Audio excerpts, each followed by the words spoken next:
विचार केला की लुवनला सांगितलं की अरे लुवन आपण काहीतरी करूया कारण तो पण मायग्रंट होता, मी पण मायग्रंट होतो. त्यामुळे आपण काहीतरी करूया, कारण आमची जी इच्छा होती की लोकांना असं वाटायला पाहिजे की मायग्रंट्स इकडे येऊन जॉब्स क्रिएट करतात, व्हॅल्यू ॲड करतात. स्टिग्मा आहे इथे की migrants take the jobs away, but we create jobs as well. हां, आपण काहीतरी करूया. तर तो म्हणाला, चल हो तू म्हणतो तसं बरोबर आहे, आपण तसं करूया. मी त्यावेळेला MBA पण करत होतो आणि मी एक माझ्या डॉक्टरकडे गेलो आणि ते डॉक्टरकडे गेलो की बघितलं की त्यांचे सगळे जे सिस्टम्स होते ते सगळे पेपर सिस्टम्स होते. तर मी विचार केला की अरे जर हे कम्प्युटराईज केलं तर किती स्कोप आहे ह्याला. तर मी परत आलो आणि लोनला सांगितलं, चल आपण हे जे मेडिकल प्रॅक्टिस आहे ना त्याच्यासाठी सॉफ्टवेअर बनवूया. दोघंही आम्ही डॉक्टर वगैरे नाही आहे, आम्हाला काही इंडस्ट्री नॉलेज नाही आहे आणि पण आम्ही इंजिनियर आहोत ना, तर आम्ही प्रॉडक्ट बनायला सुरू केलं. तर ते पहिले कंपनी आहे ना, त्याच्यात कंपनीचं नाव काय आहे, कुणाला किती मिळणार, कॉन्स्टिट्यूशन काय आहे, डिसिजन कसे होणार, लोगो कसं दिसणार, बिझनेस कार्ड प्रिंट केले, प्रॉडक्ट बनवला. कस्टमरला एकदाही कस्टमरला भेटलो नाही.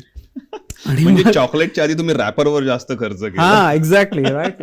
सगळं केलं आणि मग MBA मध्ये माझी एक फ्रेंड होती, तिने सांगितलं की हे एक डॉक्टर आहे तिकडे, त्यांना हे पाहिजे काहीतरी असं कम्प्युटर सिस्टम, तर त्यांचं जाऊन भेट. तर आम्ही ते NECचा प्रोजेक्टर बॉरो केला आणि लुवन आणि मी गेलो ते डॉक्टरला भेटायला. चांगलं डेमो केला, प्रेझेंटेशन केला आणि मग काय झालं, कॉलच नाही आला. Never never back. तर मी म्हटलं अरे इतकं सगळं केलं आणि ते सुद्धा 5,000 बरं का, त्यावेळेला इतकं पण काय सॉफ्टवेअर महाग नव्हतं.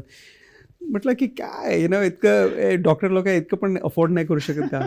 पण असं झालं मग लोनला सांगितलं की ना अरे कंपनी बनवायची म्हटलं ना तर प्रॉडक्टपेक्षा अजून काहीतरी आपल्याला पाहिजे, ते सेल्स स्किल्स पाहिजे. हां, सेल्स स्किल्स पाहिजे. आपल्याकडे एक डोमेन नाही आहे, एक्सपिरियन्स नाही आहे सेल्स करायचं, तर आपण दुसरं काहीतरी करूया. पण त्याच्यात आपण कोणतरी सेल्सचं कोफाउंडर वगैरे आणूया. तर NECमध्ये एक मॅनेजर होता. तर ते मॅनेजरने मला कॉल केला आणि सांगितलं की अरे माझ्याकडे एक आयडिया आहे, हे हॉटेल जे आहे ना हॉटेल्स, त्यांना हे इंटिग्रेशन पाहिजे टेलिफोनीची, तर आपण हे करूया आणि तिकडे खूप काय म्हणतात त्याला ऑपॉर्च्युनिटी आहे ग्लोबल.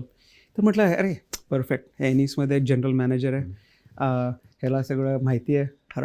कोडमध्ये मग डॉक्टर काढून रेस्टॉरंट टाकायचं आणि एव्हरीथिंग इज सॉल्व्ड. एक्झॅक्टली. तर आम्ही ते पिव्हट केलं आणि प्रॉब्लेम सॉल्व्ह झाला, कारण आता थर्ड को फाउंडर आहे, त्याच्यात सेल्स एक्सपिरियन्स आहे आणि सगळं मिळतं आहे आणि आमचं कोड बेस पण आम्ही पिव्हट केलं आणि सेकंड कंपनी सुरू केली आणि ती कंपनी थोडी म्हणजे झाली राईट सक्सेसफुल.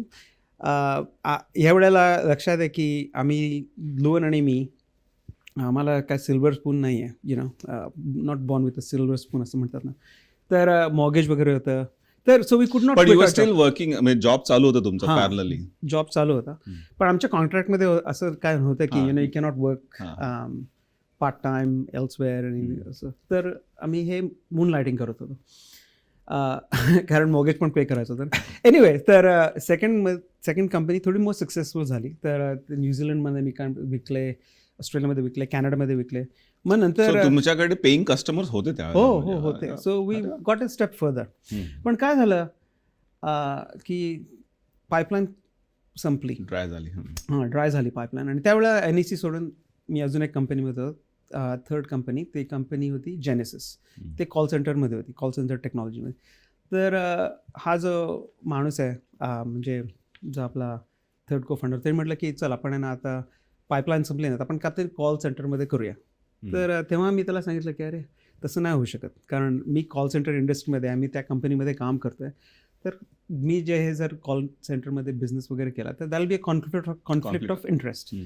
तर म्हणून लुवन आणि आम्ही वी पार्टेड वेज ते थर्ड को फाउंडरशी, आणि त्याचं काहीतरी त्यांनी केलं ते केलं, पण ते तेव्हा संपलं. So that was a second company. आणि मग खूप 2-3 90s, लेट 90s, 2000. तर आता हे म्हणजे 3-4 वर्ष गेले हे सगळं करून. आणि मग तरी आमचं ॲटिट्यूड असं होता की फिर भी कुछ तो करना है, right. This is all learning आणि you have to keep going.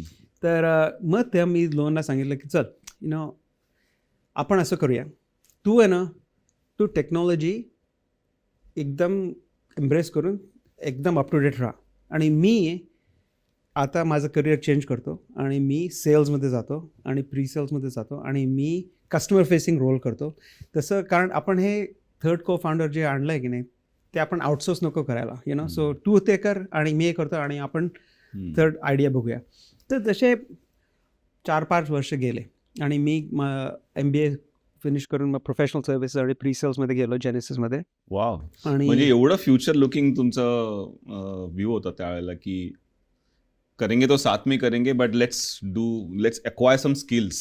हां एक्झॅक्टली. म्हणजे you need to be patient as well for the right you need to be opportunity. Patient. आणि आपण कसं बोलत होतं की कोणी पण कंपनी सुरू करू शकतो. हां आणि I encourage everyone to do it. कारण इतकी तुझे जे सेन्सेस आहेत ना ते इतके ओव्हरवेल्म होतात कारण इतकं सगळं शिकावं लागतं. So you become a much more complete human.